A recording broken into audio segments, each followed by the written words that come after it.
Well, good morning guys, welcome back to the channel. I hope you're all well. There's a few things I want to discuss with you today, the main thing being the new induction hob that I've just purchased. But before we get into that, have you checked out my new office? This is well snazzy, isn't it? It's always been on the cards for us to redecorate, and so we did it a couple of weeks ago and we are well chuffed with it. Everything's hung up on the wall, it's all got its place now.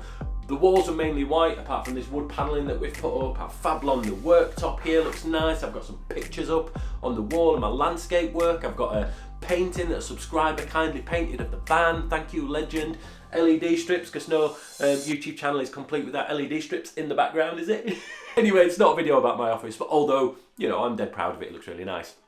This is a video about my induction hob. Now, it's by a company called Leisurewise. I bought it from a Caravan Camping Show in Harrogate. There's a video on that on the channel a little bit further back if you want to go check that out. And it cost 45 quid. Cheap as chips, I think, for an induction hob. It's just a single induction hob, but it's got variable wattage. We'll go look at it as well down in the van, and we'll plug it into various things so you can have a look. But the thing that interested me the most was the fact that I could use it from 300 watts all the way up to 2000 watts.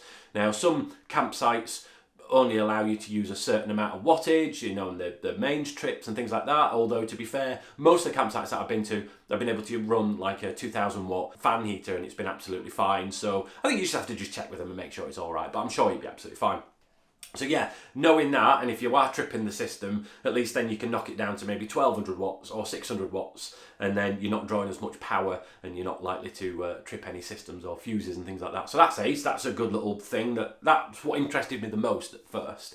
And then also, because I'm a Yorkshireman, I don't like spending money, and it made me realise that if you think about it like this, when we are on electric hookup, we don't use the diesel heater because we've got a fan heater, so we use the electric. Because it'd be pointless using the diesel heater and wasting my diesel when we're already plugged in. It's exactly the same principle when it comes to using an induction hob. So instead of using my gas, I'm using the induction hob because we're already plugged in. So that's basically why we decided to do it that way. Not only that, it adds an extra place to cook. So we've got the two rings in the van, which you've seen loads. I'll do some B-roll. And they're great for cooking, I know, pasta and then something else at the same time. But then if we want to cook a third thing, then at least we've got the induction hob that we can plug in, and we've got a third pan cooking in the van. It just means that everything just runs a little bit smoother and a little bit quicker. So that's basically why I bought it, because there's one of the main questions I was asked by a lot of the subscribers is why get that when you've got a 2-ring burner. One of the other reasons that I bought the induction hob was because I can also use it off-grid as well. Because the power goes all the way down to 300 watts, it means that I can use it with my battery power bank. Now, I can't use it with my Bowden's generator because that only takes up items up to 150 watts, whereas the River Pro that I've just bought, that takes items up to 1800 watts. Again, there's a more detailed video on that on the channel if you want to go check that out. So it means that I can run the induction hob with the battery bank, and then that's being charged by solar, so it's kind of free energy, which is ace, and yeah, good for Yorkshireman's wallet and head. So yeah, it means that I can use that off-grid as well. Now, one of the main purposes for that is that when I'm off-grid, I like to be as stealth as I can, certainly in winter when it's dark outside. So all the windows are blocked off, all the curtains are up and everything, and nobody can see in, and there's no light leaking out. But then when I start cooking, I have to vent. So I have to open a window, I have to open a door slightly, and then the stealthness kind of disappears by that point because it's pretty obvious what I'm doing, because I want all of the fumes from the gas to escape. I've got a CO alarm and everything like that, but still, you know, I want all the noxious fumes and everything like that to go out of the van. It means that I don't have to do that with the induction hob because it's just electric. So it means that I can be super stealth. I'll still crack windows open because obviously condensation and, you know, my breath and things like that, but I just want to make sure that I don't have to break the stealth. Another question I also got asked was, but now you're going to have to go out and buy a whole new load of pans. So my initial thought process was, yes, absolutely, I'm going to have to go out and buy a whole new of pans. Whole nude of pans, that's a different channel. That's my Only Vans channel if you want to go across to that. So what I thought I'd do is I'd test all the pans that we got in the house and see which ones worked and which ones didn't. Now, my kettle that you see on the channel all the time, again, I'll do some B-roll of that. That works absolutely fine. The frying pans that we've got by Tefal, they work absolutely fine. And we've got some M&S pans that work absolutely fine as well. They're all probably about 6 or 7 years old, and they work absolutely fine. One genius subscriber said to me, and I don't know how true this is, but you know, it does make sense, is if you've got a magnet and a magnet sticks to the bottom of the pan, it means that it's more likely to work on the induction hob. So while you're walking around, I don't know, Debenhams don't even exist anymore, does it? While you're walking around trying to find new pans, wherever it is you're buying them from, if you've got a magnet and it sticks to the bottom, there's a high likelihood of it working on your induction hob. Now, the sad news is that the T-file pans that we've got that stack into each other in the van, they don't work on the induction hob, but that's not a problem. They will be there for using on the gas rings because they're brilliant. You know, we use them all the time. They stack into each other. It's nice to have them in the van all the time. But we do need to take different pans for the induction hob, which again, we just factor that into our packing regime. We would have already taken like a frying pan and another pan anyway, because there's 3 of us and we want to cook quicker and more efficiently. Does everybody need one? No.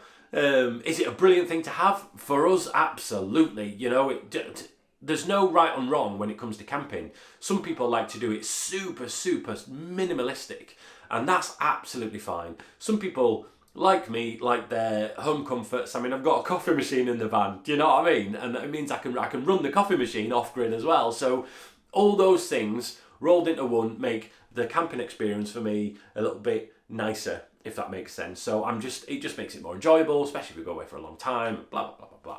So let's go downstairs, let's go into the van, and let's go check out this induction hob and see how it works and press some buttons and probably break things. So let's go check it out. Don't forget to subscribe, wherever it is, down here, down here, down here. Do it, see you, bye.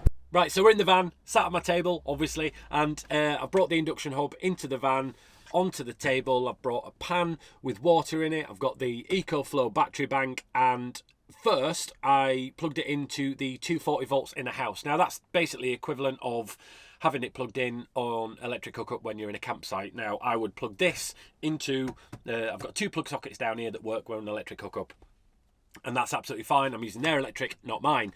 However, when we're off grid, and we want to use this hob, it means I can use my new EcoFlow battery bank.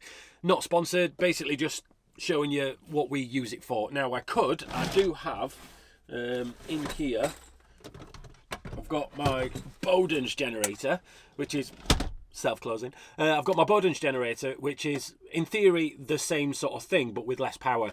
I can't run this induction hob with this because it only takes items up to 150 watts, and this goes down to a minimum of 300 watts, so it just wouldn't run. It'd just give me like there's like an error beep that comes on this, which means I can't use this. But we still use this in the van, and we still use it quite a lot, which is ace, but not for this purpose. Now the buttons, it's a very simple panel on the front. There's a power on and off. There's power as in like the amount of power that you're using, so you can use from 300 watts all the way to 2000 watts. So if you're on a campsite that can take 2000 watts and the fuse isn't going to trip, get it on full beans and you're going to boil stuff a lot quicker. Then you've got your up and down arrows, which give you the up for the power consumption, so it'll take you down to 300 watts or take you up to 2000 watts. And then you've got temperature, which again will take you from I think 60 degrees all the way up to 240 degrees. Again, something I completely failed to see on my last trip, which is why I burnt my omelette, because I used it at full beans. I used it at like 200 degrees, and I was like, why is it blowing so? Why is it burning? What's going on? And I could have just turned it down. It's like turning down the gas, so then there's not as much flame. It's exactly the same principle. Now, what I'm going to do now is I've got a pan of water, because I don't just want to put an empty pan onto the hob, and I'm going to plug it into my EcoFlow generator. So let's just get this going, turn the 240 volts on, plug it in, it's beeped, it's come on, which is all nice. And now I'm going to pop the pan on, doobity-doobity-doo, and we're going to switch it on. Ooh, switching on, and power, it says 1200 watts. Now this battery bank here can run things up to 1800 watts. Not everything, but some things. Again, I've got a video which explains it in a little bit more detail. I've got this running at 200 degrees Celsius at 1200 watts. It's showing that it's pulling 750 watts out of the generator. The fan's working on the generator, the fan's working on the induction hob, and everything seems to be working fine. I don't know if you can see the steam coming off this. It's boiling it quite nicely. I'm just going to switch it off because I don't want to boil water in the van. So I'm just going to turn it off there, and that's the boiling water. Now I can put it on there because I've got my heatproof mat just on there, which is lovely jubbly.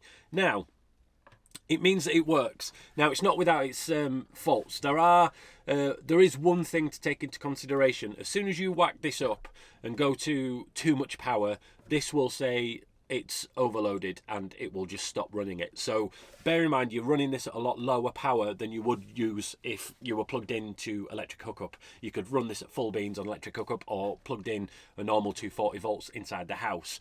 But you are limited and restricted when using it on this. But that's the small price to pay for when you're, cooking in your van stealth. Instead of having your gas heater on, you've got the induction hob on, and you're not creating any noxious fumes or anything like that. All you're doing is creating steam from whatever it is you're cooking, which will inevitably, obviously, steam up the van. But it works. It works absolutely fine. It works with this. It's, as you can see, there's steam coming off this. And I've also run the kettle. I've got a kettle. Let me just show you. I've got the kettle from TK Maxx. Oh, wait a minute. Fan problems. Right, so you guys will have seen this on the channel many a times. It's my trusty kettle that I use in the van all the time. Use this on the gas hob mainly. However, because it's stainless steel, it does work on the induction hob as well. Now, I got this from TK Maxx, so I can't really put a link in the description because they only get things in for like 3 or 4 minutes and then they haven't got them in stock. But on the bottom here, it says it's from kitchencraft.co.uk, and it does have a marker on the bottom that says it works with induction hobs. So happy days. And I've boiled water in this kettle on this induction hob, and it boils within minutes, which is ace. So my options, let's say for instance making a cuppa. Let's keep it simple. Making a cup of coffee in the van. There are so many different options in this van, it's untrue. However, it just shows that, you don't have to do all of these options. You could just take one of the options and use it for yourself. Now, my favourite way of making a cuppa in the van is putting this on the gas hob and making a cuppa with the Aero Press. You'll have seen it many times on the videos. That's, for me, that smells like camping, it feels like camping and everything like that. However, I don't want to be using the gas all the time, so it means that I can get this induction hob out, I can plug it into the EcoFlow, and I can boil this kettle on there and also make a coffee with the Aero Press. However, if I'm a bit pushed for time and I don't want to be using the induction hob and I don't want to be ragging that out and ragging everything out, I just use my low wattage, it's 1000 watt Russell Hobbs travel kettle, and I can plug that directly into the generator, boil the kettle, again takes about 4 minutes, and then I can make a cuppa in the Aero Press. Happy days. I could also, if I really wanted to, go like old school and boil up some hot water on here and then make a cuppa in the Aero Press. But also I have a coffee machine which is low wattage, it's about 800 watts, and that runs perfectly fine on the EcoFlow as well, and it means that I can make a proper coffee and everything like that. Again, the coffee machine and everything like that is tested in the video that talks about off-grid power and stuff like that, because I bought it towards the end of the video and then I put it at the end. So yeah, I can make it with the coffee machine, I can make it with the kettle, I can make it with the gas, I can make it with the induction heater, and I can make it with the kettle. Now, obviously, most of these things are paid promotions and things like that, and they never talk about like the downsides to it. Now, I can't see many downsides to it. Now, I'll try and find some. So the fan's quite loud, but while you're cooking, it's not a problem because like the boiling water and everything like that, and it's not obnoxiously loud. You just you know it's on when it's working. That's a thing. It's on legs. It's got feet on it on the bottom. The fan's on the bottom, which obviously needs to be vented all the time. So it can't be installed into a worktop, although some of you snazzy DIYers will probably find a way of getting this into a worktop and then obviously venting it from underneath. What you could do is you could make a recess in your worktop that this slides into, but then underneath that recess is another little hole for the fan to breathe, and then you've got like a fixed induction hob in your van, which is brilliant. It's always there, always plugged in, you could feed the wire through and all that palaver. The generator obviously won't let it work at full beans. That's obvious, because the generator will only take up to so many watts. If you had a bigger, more powerful generator, then you could run this at full beans, absolutely fine. But obviously it doesn't work with the Bowden's generator because that only takes things up to 150 watts. Yes, it is something else to store in the van, obviously, so we keep it in this cupboard. But when we go away with the family, this cupboard is going to be mainly for food and everything like that. There's a big storage space. The EcoFlow won't go in this cupboard while we are camping with the family. It will just be stored somewhere else in the van and then be put somewhere else for when we need it while we're camping, because this area here is really for food, so we can get to it easily, especially while the bed's laid out, because if we want to make breakfast in bed, we can get to all our food. It's just there. And but yeah, it's something else to store. So do bear that in mind. It's not massive. It's deepest 5 centimeters deep, and then about as big as an iPad Pro. I mean, it's not an iPad Pro, so I don't think you're going to be playing Angry Birds on it or anything like that. It's glass, so be dead careful with it. It's probably reinforced glass, but still, you know, like you do with the glass on your work surfaces and things like that, be careful with it and you won't break it, but make sure it's well contained. Otherwise you are going to be breaking the glass. As far as longevity goes, I don't know until I use it. So the more I use it, and if it breaks, I'll let you know. But yeah, I mean, for 45 quid, I don't think that's too bad at all. Pans wise, I've had a pan larger than the surface area that's on here. Obviously, it'll only heat the element that's in the middle there within the circles. There's like some circles on here. It'll only heat in this section here. So if your pan goes off the edges here, just make sure you're stirring and stuff. Otherwise, you know, the edges aren't going to be too warm. And yeah, I think that's it. The fan's not loud. The buttons are easy to use. They are touch buttons, so like if something goes wrong there, then it's completely foobarred. The surface does get hot. Now, obviously, it's hot whilst your pan's on it, and then once the induction stops, it's immediately gone as the heat. But the heat from the pan, which is super, super hot, will still be on the glass. I mean, it's still warm. It's not. I've waited till it cool down. But yeah, it's still warm. So don't touch that. If you've got any little bairns around, or little kids, or anything like that that are likely to touch them, make sure that they don't. Just like you would do with your gas hobs. They're not going to touch them. You're going to be a parent. You're going to do your job. And yeah, it means, again, that I can charge this up on solar panel, and that's free energy. And it means I can run this off this, and that's free. Everything's free when it comes to energy consumption. So it means I can use this and this and this, blah, blah, blah. I don't want to talk much. I don't want to waffle too much. But you get the idea. It's a great little addition to any camper van, regardless of whether it's a tiny one like this, although you have got obviously your storage issues, or whether you've got a massive van. If you've got one of those huge vans with loads of cupboards, then get one. There's no reason not to get one if you've got a massive camper van, unless you've obviously got an induction hob already built in, because I think it's just a great little addition. Again, not sponsored, I'm just giving you my genuine, honest thoughts on why I think this is something that should be in all our vans, because it's solar powered almost to a degree. Does that make sense? So yeah, happy days. Right, I'll show you where I store it for now, but hopefully it's answered all your questions. This, for me, is going to be used all the time, and I'm going to love it. Yeah. It's my induction hob. Voltage 230 volts at 50 to 60 hertz. Power 2000 watts. Temperature 60 to 240 degrees Celsius. Max current 6 to 15 amps. For those that are interested in that. Right then, so I shall see you guys on the next adventure. We have an ace couple of videos coming up for you. We recently went out on a family camp over towards Bridlington, a place called Sewerby. We have been there before, but we love it that much we've gone again. That's going to be uploaded in 2 separate videos, so hopefully you're going to really enjoy that one coming up next week and the week after. So if you've got any questions, please fire them in the comment section below, and I'll try and answer them as much as I possibly can, because yeah, it's what I'm here for, innit? To help anybody out there that needs help, or just to entertain people that need entertaining. Although I'm not sure how entertaining this video has been. It's just been about an induction hob. But there's my review on the induction hob. I think it's mint.